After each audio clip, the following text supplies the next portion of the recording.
Batman: The Dark Knight Returns' second issue was titled The Dark Knight Triumphant, but as you can see, that triumph didn't come easily. New enemies of a type the Batman has never before faced await the Caped Crusader. But new allies, ones that are eerily familiar, emerge from the shadows as well. It may be hard to believe, given its current near-universal acclaim and undisputed influence on the comic industry, that in 1986 there were many at the DC offices who were more than a little hesitant about such a gritty, violent version of Batman. Miller's Batman was such a departure from the fatherly, benign figure, the one from the Saturday morning cartoons that they had grown up with. Or, in Miller's own words, quote, "I was being accused of violating a trust." DC's editorial board stood by Miller's tale, and their trust was well rewarded when the $2.95 first issue, 4 times the price of a normal comic at the time, flew off the racks and went back for a second and third printing. With the second issue, the Batman is fully back patrolling the streets and rooftops of Gotham City. But not everyone is happy about it.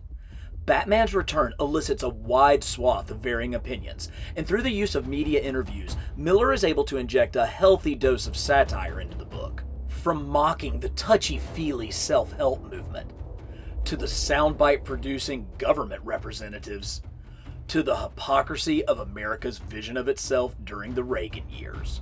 But while Batman stands as a symbol of hope for some, it was Miller's own experience, getting mugged several times in the rough streets of early 80s New York City, that shaped his views on crime, fear, and retribution. He expands on the darker nature of vigilante justice throughout the book, dedicating a page to Arnold Krimp, who was certain he heard a satanic message when he played Led Zeppelin backwards, leading him to open fire in an adult theater. Or Iron Man Vasquez, a washed-up boxer who reads about the Batman and is determined to make things right, but just ends up dead on a restaurant floor wearing a homemade costume. But sometimes, the Batman inspires people in a very different way. The mutant gang has taken over the city, their reign of terror stretching from subway muggings to kidnapping trust fund babies. Really, really bad idea. Batman makes short and particularly brutal work of the mutant kidnappers, but he needs to know who their leader is, so he interrogates one of the mutants, who initially wasn't very forthcoming with information. So Batman lets him know he is in no position to bargain. He says that it was tough carrying 225 pounds of sociopath to the top of Gotham Towers, but that the scream alone was worth it.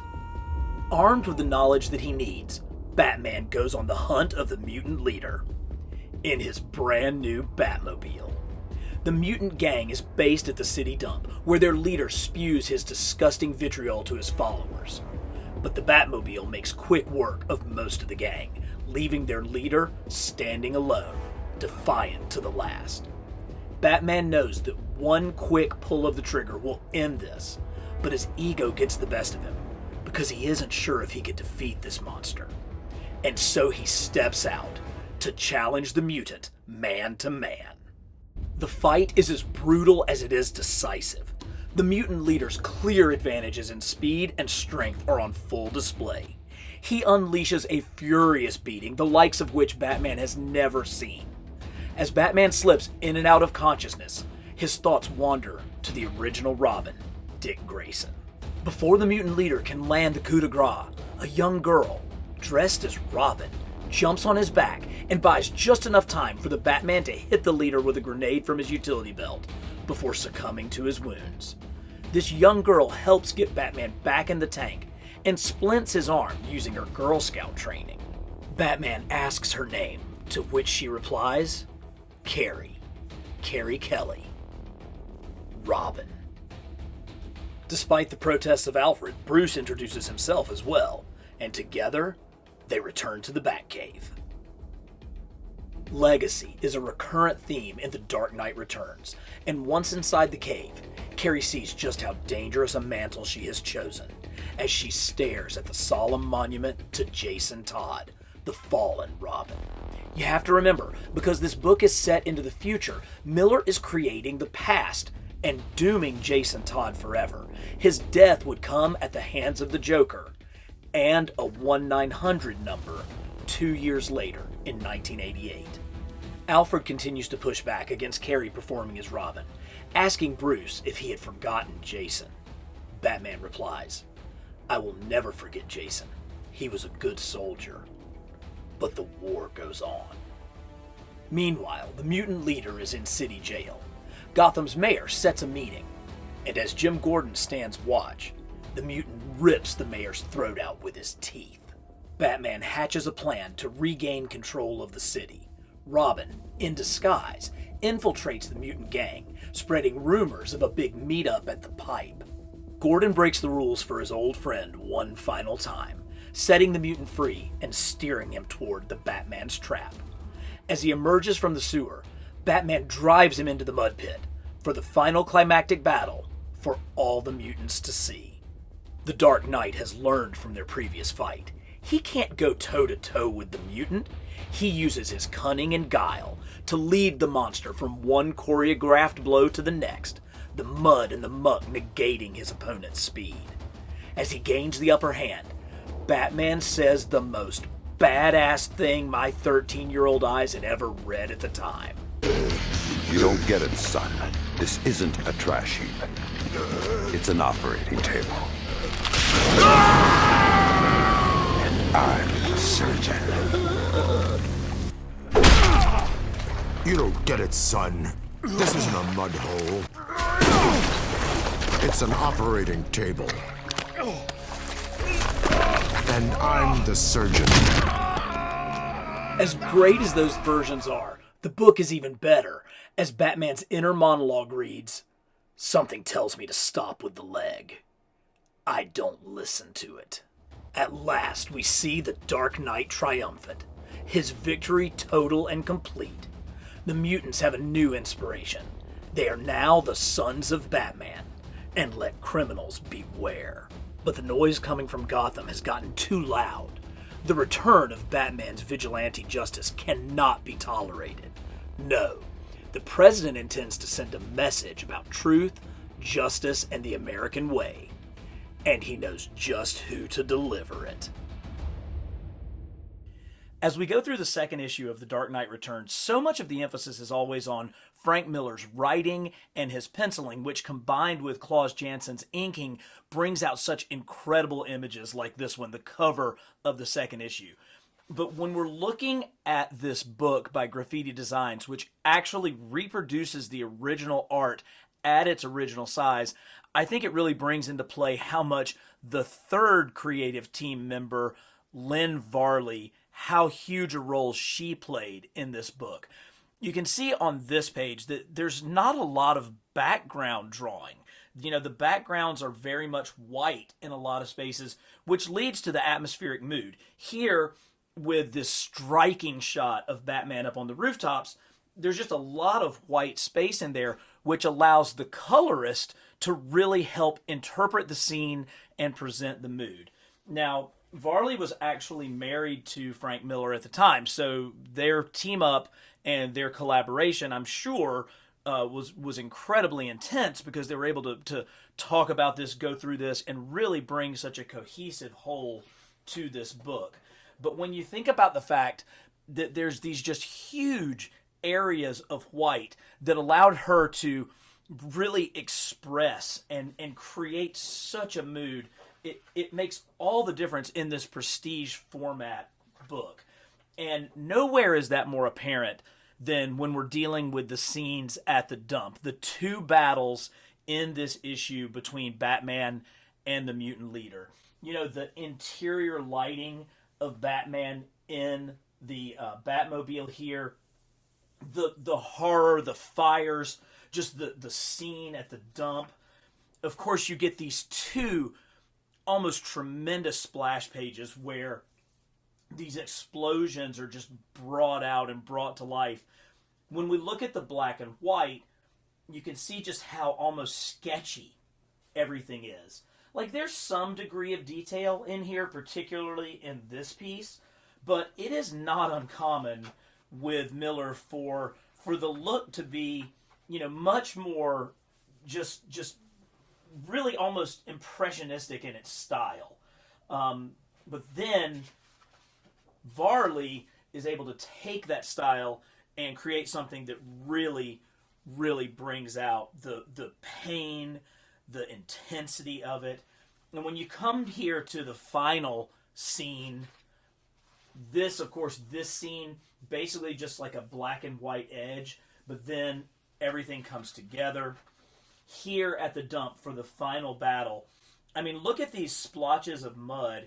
It's almost like so fast. I mean, look at Claus Jansen's ink lines here, how, they range in thickness and in depth, but then Varley is able to really make this exciting.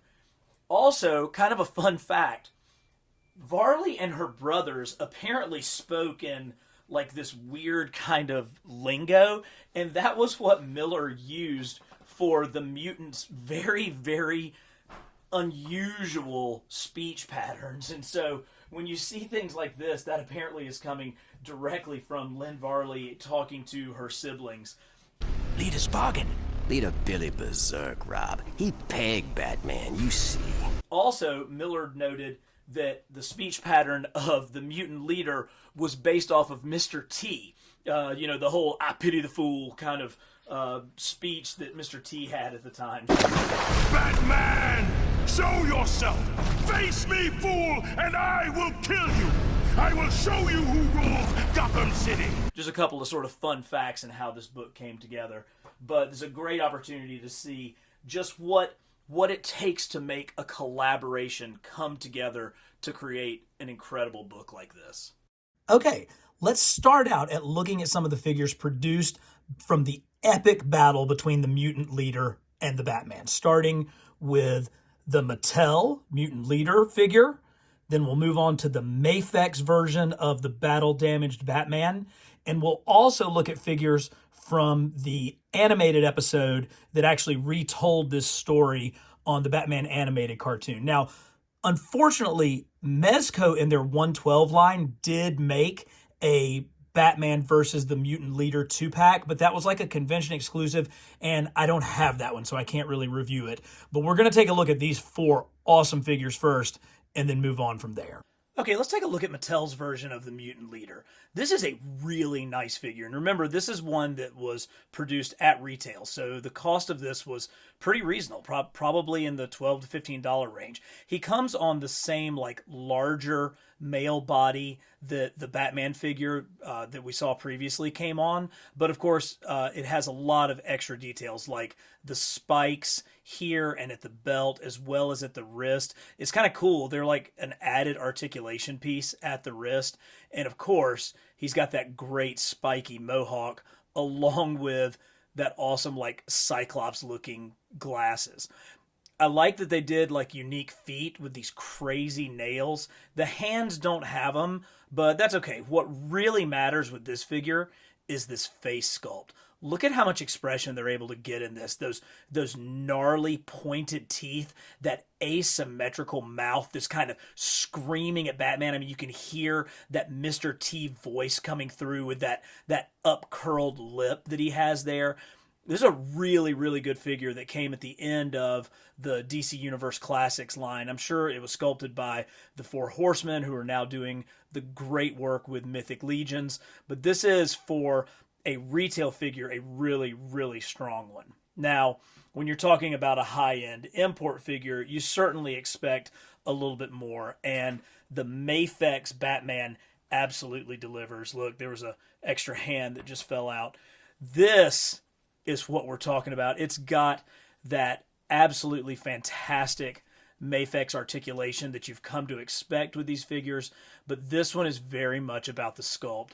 It is a perfect recreation of Frank Miller and Claus Jansen's art, down to the fact that every single scratch and cut in this uniform is perfectly recreated from the second issue. But there is one caveat to that. When you look at the original art, when it is first reproduced, it's in this size. But then when it's on the cover, it's like it got inverted. And so this figure almost looks like the mirror image of what was actually on the cover. So I'm not sure if the artist at Medicom with Mafex who looked at this were looking at the original art and that's why they had it in this orientation, or if it just was, just kind of a mistake in toy making. But any way you look at it, this thing is a masterpiece, particularly when you get to this weathered old man Batman head sculpt. This thing completely captures the look of Batman from his first fight where he was defeated by the mutant leader. We talk a lot about the lasting influence of Batman The Dark Knight Returns, and never was that more apparent than with Batman the Animated Series. I mean, even the opening credits of that cartoon call back to the cover of the first issue of Dark Knight Returns. And that was why it was so special that they dedicated part of an episode to looking at Batman of the future and reproducing panel for panel a combination of the two fights between Batman and the mutant leader. And look at this 6-inch animated version of that mutant. Look at how broad and heavy he is across the shoulders compared to these pixie-like little feet and tiny little ankles. Now, this thing is a real trick to get to stand up. You've got to have some serious balance going, but once you get it, it does make such a great display piece. And of course, with all of these 6-inch Batman animated figures, there's just so much detail that makes them exactly like what we saw on the screen, down to the spikes, down to the claws, even with this articulation. Again, this figure, it has good articulation, particularly some of this diaphragm bend and some of this here at the waist, but it's really going to be much more for posing and getting it onto a shelf. But then you've got this behemoth, and it's amazing how they took that animated look but still created this older, worn out version of the Batman. Now, he doesn't have little pin legs. He's got strong tree trunks down here with good articulation. But look at this neck. Look at how hunched forward Batman's head is. His neck is basically parallel to the ground with this figure, and it comes right out with that bold, striking chin. This is a Batman who is coming after you. And he does have actually some neat articulation with the way that there's a ball joint at this elbow that goes along with the ball shoulders. Unfortunately, mine has been sealed in a Ziploc bag, and it looks like there's been some weathering on the bat symbol here, which is really unfortunate. But I guess because it does kind of represent this battle with the mutant leader, I can kind of tell myself, oh, it's just where, his suit was torn up with the fight. But I love these colors. I love the power and the strength that this character has. I love how huge these pockets are on his utility belt, sculpted all the way around. This is such a fitting tribute to the animated version of The Dark Knight. We have been so blessed to get Carrie Kelly action figures in virtually every line that has produced figures for The Dark Knight Returns. And she's really kind of the light of this book, the only real hero in it. So I'm glad that we've gotten figures from DC Direct, the newest ones from McFarlane, the larger cloth figure from Dynamic Action Heroes, and the much smaller Mafex version, as well as from Mattel and the animated line. So let's take a look at each of these individually and see how they compare to each other. Carrie Kelly really is the only true hero in Batman The Dark Knight Returns, and I'm glad that we have gotten her across every single figure line that has made figures of this comic book. And so let's take a look at each of the different ones and see what are the positives and the negatives that each has. So the very first one we're going to look at is the first one that was produced, and this is the Carrie Kelly from DC Direct with the very first Dark Knight Returns figures. Now, this is a nice figure. It has a really, really classic sculpt. She's got that great, swoosh to her hair. She has her slingshot, and this slingshot actually has a real rubber band. I do not want to pull on this because this thing is 20 years old, and it feels so brittle, like it's about to just fall apart. Fairly limited articulation, which was pretty standard for DC Direct at the time. But again, they weren't really focused on making, articulated action figures. They wanted to make ones that were so completely perfect for the artwork. And I think they did a great job of this. She does have translucent glasses there, but they're a little darker than I would like, and it's harder to see the painted eyes that are underneath. A little bit of a ball joint there, a little bit of a twist at the wrist, but a nice figure, great scale, a really good start for Carrie Kelly. Next up, we have Mattel's version from the DC Universe Classics. Now, this has the articulation that you've come to expect from DCUC, which is more. I mean, it's got knees, it's got ball hips, ball shoulders. She's got the swoosh and a really good Robin costume, but with the glasses, it's just the painted green, so you don't get to see any of her eyes or any of her facial details underneath. The colors are a little more muted compared to some of these other ones, but still a really nice figure to get at retail that goes well with the other DCUC Dark Knight figures. The animated version from Batman the Animated Series shows up, and I gotta say, she's got a pretty aggressive Thelma vibe going on. And, that's okay, man. I've kind of always been Team Thelma. Nice articulation here, particularly for these animated figures. They're always so disproportionate. They're so much bigger up top, the cartoon figures. I mean, look, her head is the same size as her torso, but that fits the artwork, so it actually works for this figure. They're very, very difficult to get to stand on these dainty, dainty little ankles, but very, very true to what we saw on the animated series. Beast Kingdom comes at us with their Dynamic Action Heroes line, and this is more in the 6-inch scale with a cloth costume, and it's really nice. All the little details of Robin's costume, the cloth, the tunic, the way that it folds apart. It even has kind of that pleated look that Miller and Jansen drew in the series. She's got a lot of articulation. You can really get her into some super poses. She has removable hands. She actually comes with a second head, and you can see that it has more of a cartoony style to it, but with the glasses, you don't really get that. And that's probably the biggest negative of this figure, is as awesome as it is, as great as this cloth costume is, they really should have given us translucent goggles so that we could see that facial work and that paint app that they have underneath. But overall, in the 6-inch scale, this is a great figure and pairs really well with the Batman that they produced with it. Now, one of the most expensive figures on this list is the Mafex one, and this is the Carrie Kelly that came in the 2-pack with the blue Batman with the yellow chest symbol. She is tiny. I mean, look at how small she is compared to all the other Robins on this list. But what she lacks in size, she more than makes up with in articulation. She's got this great double jointed abdomen so that she's got a waist crunch and a diaphragm crunch, ball jointed hips, ball jointed shoulders, double jointed knees, ball jointed ankles, so you really can get her into some incredible action poses. Plus, there we go, guys, she's got the toe articulation, which any acrobatic Robin really should have. And of course, as you've come to expect with these Mafex figures, the joints are so smooth.